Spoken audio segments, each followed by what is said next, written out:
Kansas City Mayor Sly James will face two opponents in next Tuesday's primary election. Voters will narrow the field to just two.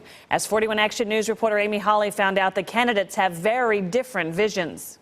So I'm going to give you my lapel pin. Mayor Sly James gave the city pin off his lapel to a successful high school student today. If I could have figured out a way to make a living and stay in school all of my life, I would have. The mayor believes successful schools and students are the way to a prosperous Kansas City. He says his Turn the Page program that helps the youngest students read at grade level is his greatest accomplishment as mayor. I believe that education is fundamental to everything else that we do. It is fundamental to rebuilding this city. And work together, neighbor together. Vincent Lee, a longtime Kansas City resident who ran for mayor unsuccessfully back in the 90s, debated the candidates last week but was unavailable today.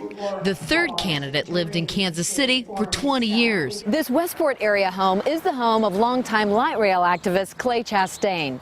He doesn't live here. He lives here, Virginia. Bedford, Virginia. But he is still a registered voter in Kansas City, and Clay Chastain says if he does win, he'll move back to the city. Chastain says there's a better way than teaching kids to read, to keep families in Kansas City and to grow the population. We have to provide a first-class public transportation system. The streetcar is an amusement ride. It's not going to get anybody to jobs.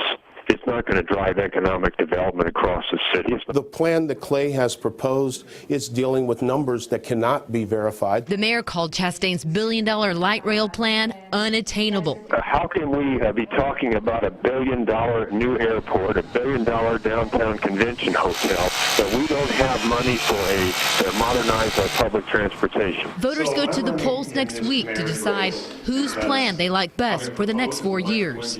Amy Hawley, 41 Action News.